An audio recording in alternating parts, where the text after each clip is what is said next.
I vividly remember the day my father came home from work with a Target bag in hand. Inside was something that would change my life, or well, like the next year or two of my development. This Lego set. At this point in my young life, I don't think I had even heard of Pirates of the Caribbean, but in that instance, I was hooked. How do you think I reacted when I found out they're making a whole game about this stuff? It was like telling an addict about Breaking Bad. Lego Pirates of the Caribbean is one of those Lego games that I feel is rather under-discussed. Oftentimes when people refer to amazing Lego games, Lego Star Wars, Lego Indiana Jones, Batman, and Harry Potter are brought up. But Pirates is just as good as all of those titles, if not better. I will be upfront and honest about it though, I have a lot of nostalgia and I love this game. This was actually my first ever Lego game that I made a video on. Today I'm going to try to get the 100% for this game and see if it deserves to be in the Lego game Mount Rushmore debates. One more thing, I am trying to get 100% on all Lego games before I hit 5,000 subs. If I fail, I have to get a Lego tattoo of your guys' choice. The game technically starts with Elizabeth Swann meeting her soon-to-be husband by force because English people are weird. There is a pre-game cutscene which shows a young Elizabeth on a ship saving a boy who is a pirate and stealing his drip, and that's why she has this. Anyways, we now see Jack Sparrow sailing into the docks. He's questioned by guards, but then Elizabeth falls into the water, leaving Jack to save her. Even though he did this, no one likes pirates, so they put a bounty on him. This turn of events brings Jack to a random blacksmith shop. Unfortunately, Will, some totally random person, who definitely was not the boy that Elizabeth saved, and a person who is going to be a main character, or anything like that, walks in and accidentally discovers Jack. Now, we, as that mysterious guy, have to protect our business from the scoundrel and take him down, in what is actually a really good fight to start the game. Jack is now captured, but all of a sudden, an evil pirate ship appears due to a signal that Elizabeth's strange pirate medallion sent out when she fell in the water. Will tries to take the pirates down, but things don't go his way, and his rescuer is kidnapped. Will then turns to Jack for help. Once we break out Jack with the help of a dog,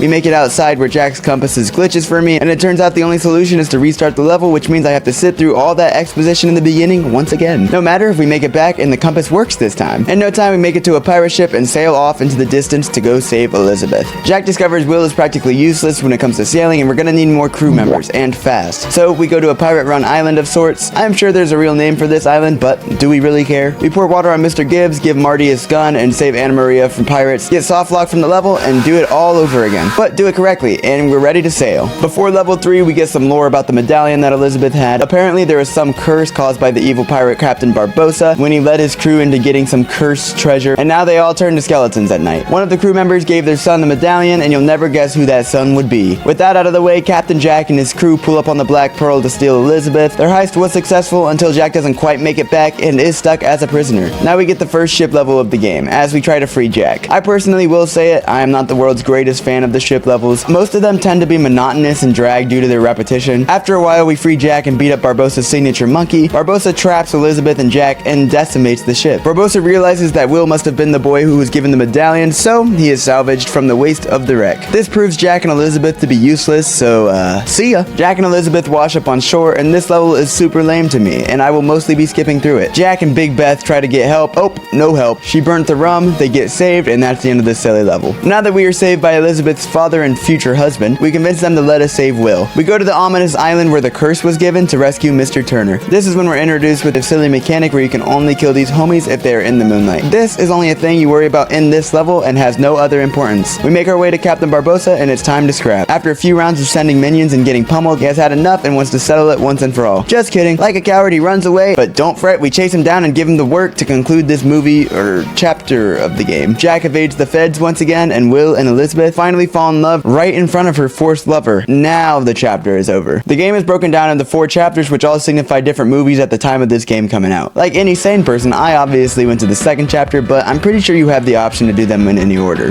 Okie doke. The next chapter starts with Elizabeth and Will trying to get married, but some 5'8" dude shows up and captures Will to get some information from him about where Jack might be. Will is forced to go on a voyage to find Jack until he is captured by some rare meat-eating group of individuals. This isn't dark at all. Will finds himself hanging off a cliff with Mr. Gibbs, and this is the start of a really interesting and unique section of this game. The two of them make their way up this mountain and balls to get Jack. Then they fall off a bridge, shortly followed by Jack falling and being set free. This leads to a short puzzle section to get back to Jack's regained Black Pearl to end the level. We also see Elizabeth escape the Napoleon Complex man to become a pirate. Will needs to find a mysterious chest and realizes he can use Jack's magical compass to do so. So he does. This brings them to some gross swamp. This is one of those levels.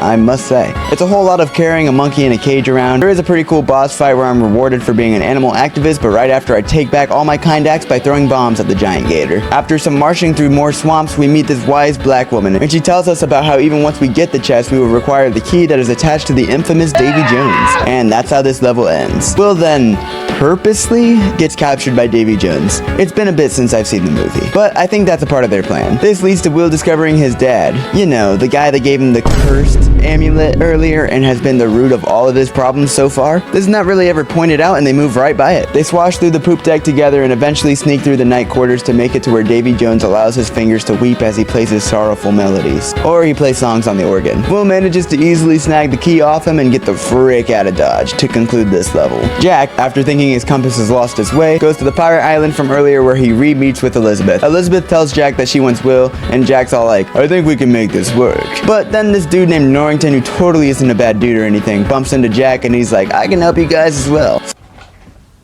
Post-editing Noah here. My hair is shorter, and I would like to inform you that James Norrington is the same dude that Elizabeth was supposed to marry in the first chapter. I may have blundered that one. My bad. I would also like to remind you to like the video if you've been enjoying it so far. Alright, back to the video. So the crew rows their boat to a little remote island and we get one of the sections of this game. It's not very fun and it involves a bunch of slow walking with your compass out. This is until you launch a coconut at a big crab and uncover the chest which contains Davy Jones' heart. Will conveniently rolls up on shore, and due to, you know, pirates, all three of the men, including Norrington, double cross each other. This leads to, in my opinion, the coolest part of this game. Will and Norrington 2v1 Jack, while Jack does a lot of platforming that seems well out of his abilities, until they all end up spinning on a wheel where Jack continues to defy physics, and we finally knock Jack off. And now we get a big fighting section where we play as a couple of scrubs and attempt to kill all of Davy Jones' goons at the same time to trigger this cutscene. Uneventful stuff happens and Norrington runs away with Davy Jones' heart, and no one really knows he has it because plot reasons. No matter, the level is over. Davy isn't too happy because he thinks Jack has the heart. This causes him to call the Kraken on him. Remember when I said ship levels suck? I'm quite unsure if this is an exception. It has all the same aspects of regaining access to cannons to blow stuff up like the last one, but it's a frickin' Kraken, and that's epic. Once you make it to the end, it does suck though. No pun intended. The way the Kraken was practically an insta-kill if you slightly mistimed it was tragic. Here's a good quote to describe it. When you start sucking, it's too late. You can pause. Eventually, I harmed the Kraken enough for Jack to make an ultimate sacrifice while everyone else got away. And that concludes this level in the second chapter of this game. To be honest, the third and fourth chapters of this game aren't as good, but neither are the movies, so we will keep rolling. The third chapter starts off with the instant pirate slaughter, so that's fun. Hanging people, cannibals, pirate executions. This game is brutal. I don't know how I don't remember it earning this 10+ rating. Knockoff Napoleon has Davy Jones captive, forcing him to help him in exchange for not shooting his heart. There is this guy now, but I don't even remember his name, so you don't need to know it either. Anyways, they send troops to Singapore to look for this dude named Sao Fang. Conveniently, all the pirates we know and love are there, not including Jack because, well, you'll see. Barbossa is also a good pirate now. The pirates attempt to swiftly make it to Sao Fang for likely selfish reasons. I will now note that this level's aesthetic is probably the best in the game. We made it to Sao Fang in his weird hotbox, but oh no! So has Rumpelstiltskin's crew. Now we must spend the rest of the level recruiting pirates that won't matter after this chapter and beating up the royal goons. We finally board a ship to conclude this level. The next level is, Jack is going insane, I believe, and he is stranded on a wasteland of some sort. That is 100% the same composition similar to that of Kevin Durant's skin. The Black Pearl is all destroyed, so by gaining the trust of different versions of himself, he is able to put all of the ship back together again, and some cream crabs help him to push it back into the water. Suddenly, all of the pirates from the last level fall out of the sky? I don't know, man. Barbossa explains how they fell off the earth. I'm actually done trying to make sense of this. If it wasn't weird enough, they give us a ship section where the goal is to flip the ship. I am confident I lost all of you through that, so I'll ask for forgiveness and just move on to the next level. For reasons they probably explain better in the movies, they conclude that the black chick, Tia Dalma, is low-key crazy and is like, no. So they lock her up. Using the studs I randomly accumulated throughout the game so far, I bought treasure ×2, and if you don't know what that is, it basically just makes it to where studs double in value. Alright, we're ready for the next level. Remember how Davy Jones is now working with the royal people? Great. Well, they captured all the pirates after sneaking up on them at night. James Norrington has a change of heart though, though, and with the help of the dull guards from the beginning of the game, they go through the gross tentacly ship and free all the pirates. They fight undead pirates, scale the outside of the ship, and make it back to their boat, except Norrington, who's doing his best Darth Maul impression at the end of the level. With all honesty, this next level is like my least favorite one. Barbossa and Jack go to this weird civilization of kind of pirates and try to get them to join their get-rich-quick pyramid scheme. To recruit them or whatever, we need to do various tasks for them. After a peaceful meeting, we convince them to join, and that's the level. There's an attempt at a peace meeting. Basically, we can welcome back Will to our crew after he allegedly was trapped with Davy Jones' crew. Now it's time to make the evil Cray Cray lady explode. We do that by making sacrifices until kablooey. This causes a big old hole to open up, and also for Davy Jones and his crew of goons to show up, so we gotta take him out. Boom, boom, boom, and You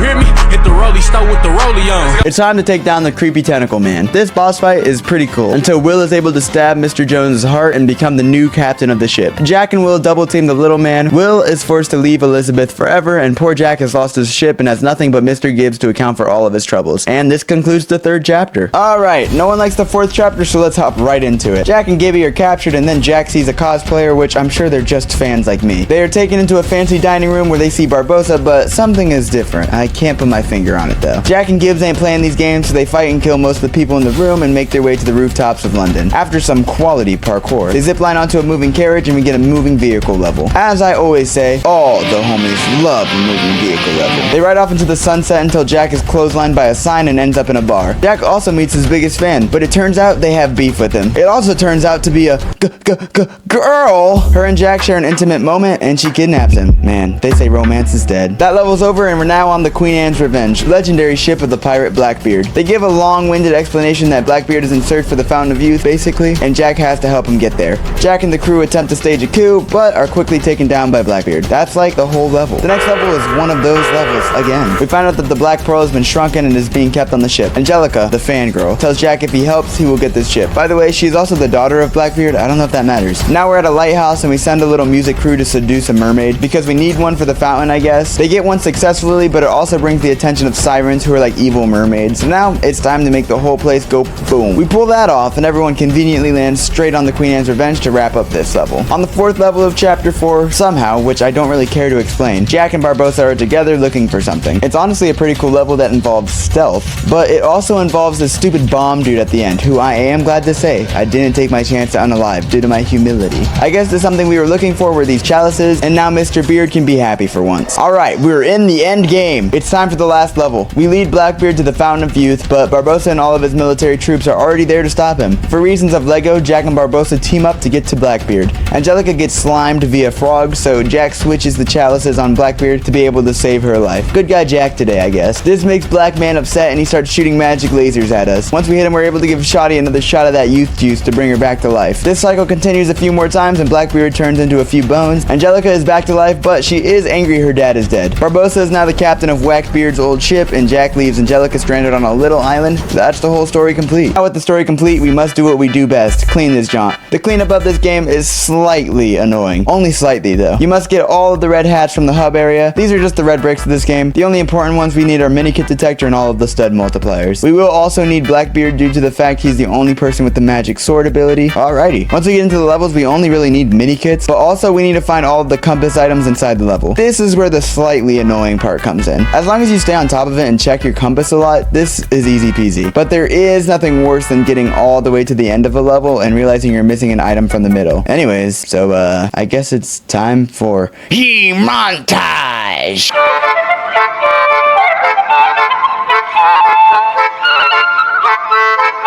Cause you taught me. Getting the 100%. I'm getting the 100%. Getting the 100%. I'm getting the 100%. Yeah. Started out with the first chapter of the game. This is when I realized it was all gonna be the same. Getting all the ships and compass items kinda lame, but I'm getting 100%. Getting the 100%. I'm getting the 100%. Moving to the second chapter, you know we got 2 more after riding on a giant crab and bothered by a giant crack. We picked up some red hats and gold bricks and more crap. We're getting 100%. Now we clean the whole 3rd chapter. I don't even know, but I'm getting 100%. Once I finish with this 4th part, these gold bricks at the 4th, then I gotta do a level that'll give me 100%. Now I've got 100%. Now I've got 100%. Now I've got 100%. Now I've got 100%. Money. Hey, shout out to Mr. Krabs. LEGO Pirates of the Caribbean was a pretty fun experience. This game has a really great combat system, which I completely forgot about. The game also brought me right back to being 6 playing on the Wii with my brother. This is actually my first LEGO game on this channel without dialogue, and it does an amazing job of telling the story. I'm not one of those people who thinks LEGO games shouldn't have dialogue because I'm not old and angry or anything, but I can appreciate how well this game is done. Now, does this game deserve to be on the LEGO Mount Rushmore? Honestly, probably not. I might even struggle to put this game in my top 8 LEGO games if I'm being honest. The roster falls short, all the ship levels are insanely similar and boring, and all the boss fights are kinda just rinse and repeat. In conclusion, I had an immense amount of fun with this game, but I can guarantee you it was all nostalgia centered. I would love to hear all your opinions in the comments, and please feel free to let me know if you think I'm an idiot who has no idea what he's talking about. Also, if you have any requests of LEGO games you want to see done soon, I would love to hear your recommendations. Thank you for watching this video. If you like it, make sure you tap that thumbs up, and if you really liked it, subscribe for more videos like it. And if you felt something, send this video to someone's dad and tell them you deserve this.